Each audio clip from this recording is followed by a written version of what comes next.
Okay, let's have a look at question 6. So here we've got some kind of torque going on, but we've also got a force that's being applied, which is going to affect our stress profile here. I'm going to create a stress state we're interested in. So we're interested in a low stress state there at K. And what's going to happen is that this force, as it turns around the tube, is going to create some kind of twisting torque. I've got some of that going on, and the force will be having the effect of pushing on the bar, even though it's kind of displaced upwards, which will cause this bar then to have some compression as I'm pushing it in like that. So that is going to cause a bending force there. So we're going to get some compressive stress going on at that stress state as well. Okay, so let's work out the amount of torque that's being applied on the tube. So torque is going to be the force applied, 10,000 newtons,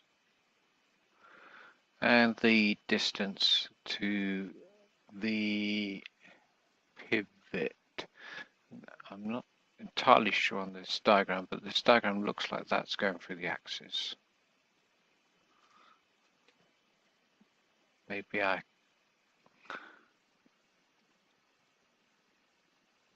not entirely sure.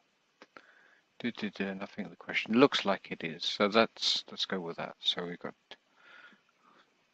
200.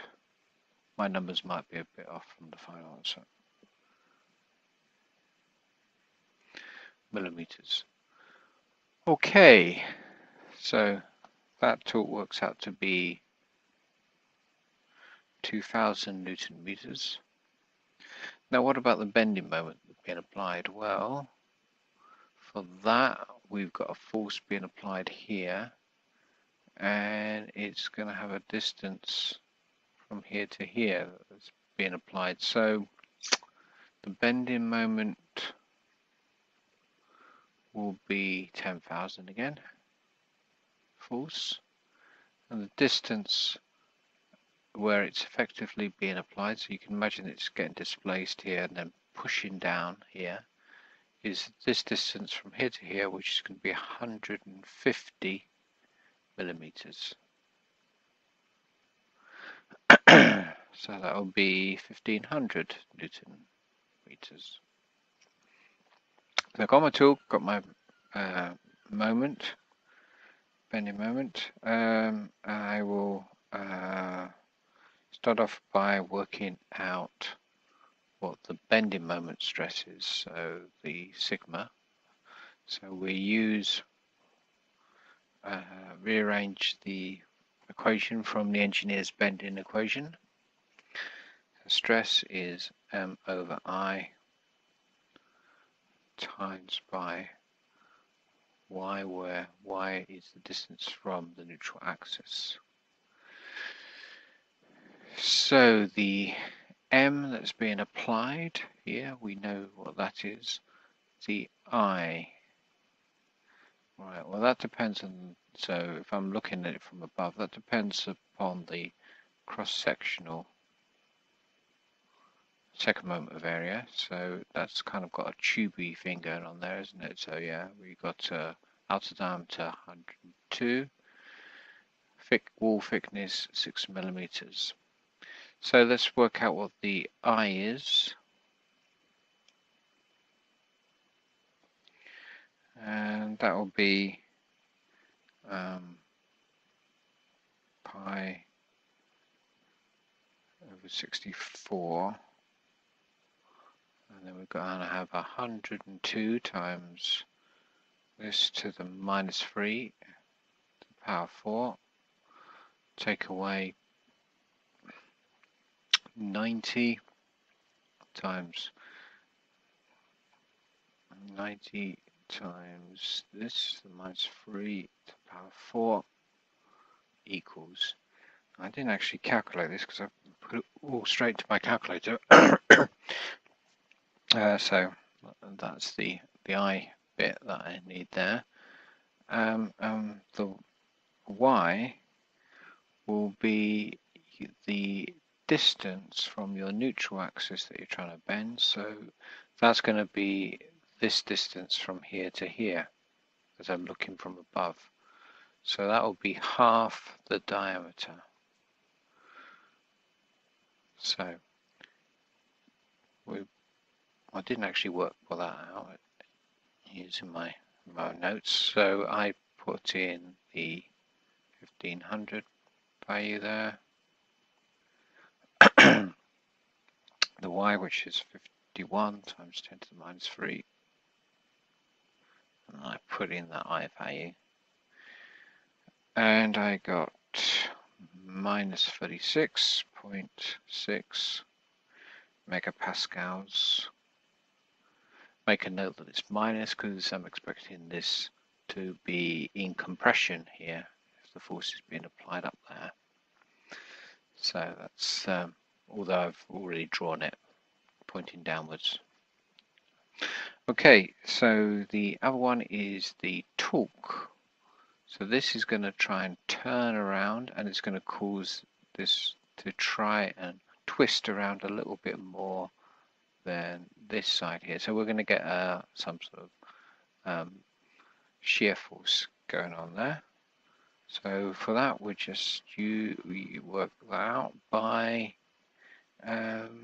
using the torsion engineer's equation. So look very similar to the bending engineer's equation. Replace your turning moment with a torque, your I with a J, so that's your polar second moment of area, and then your Y with an R. So the Y and the R are the same for both cases because the distance from that we're twisting around is going to be the same as the distance from the outer surface to the neutral axis. So this number will be slightly different. We're now putting 2000 in there, but our R is going to be the same, 51 times 10 to the minus 3. Your J value, well, that's very similar to your I value. Your J is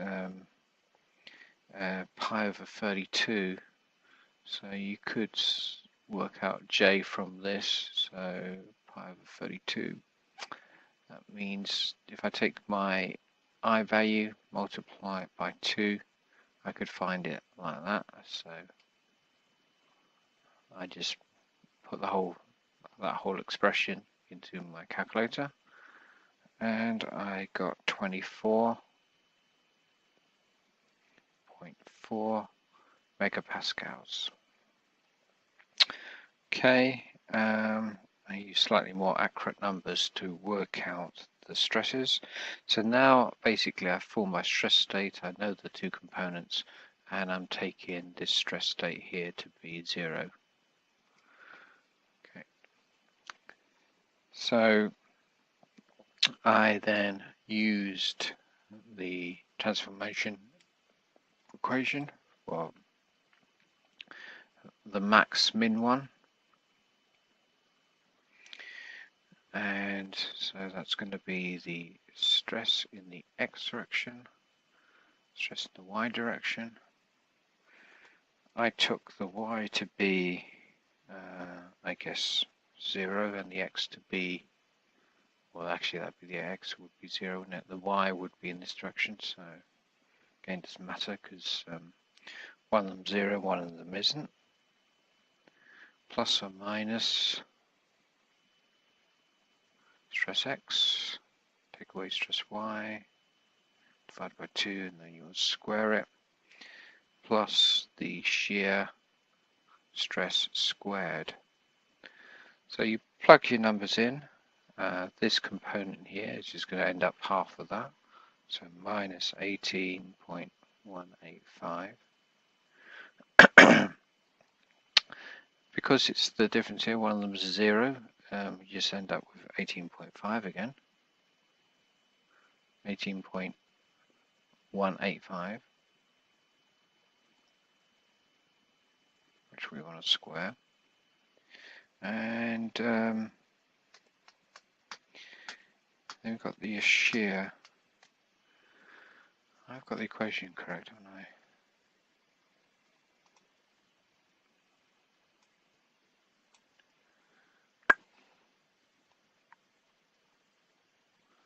Just have a look at my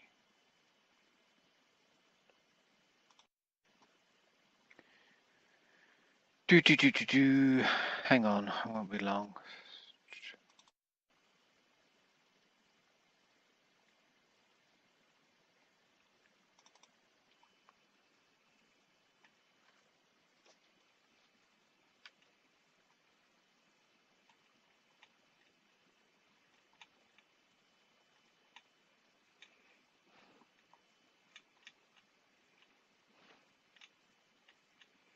Did I go past it?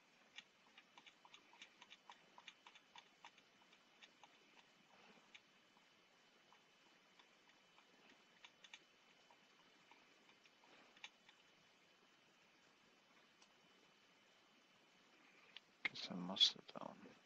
Where are you?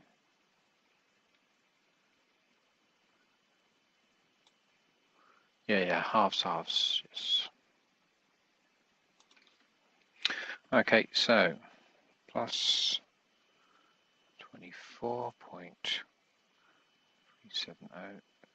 and I'm going to need to square that. So it's always good to work out what the square root is for your next line, so that you can put it into your calculator twice. And I got that to be 30.407. And that gives me a minimum of minus 48.6 megapascals, and the other one positive of 12.2 megapascals. Okay, so a bit of a truncation error there, but we're going to go with this solution. Okay, so that's that one done. Yeah, that's all we're required to do. We'll work out the minimum and maximum stresses at that location.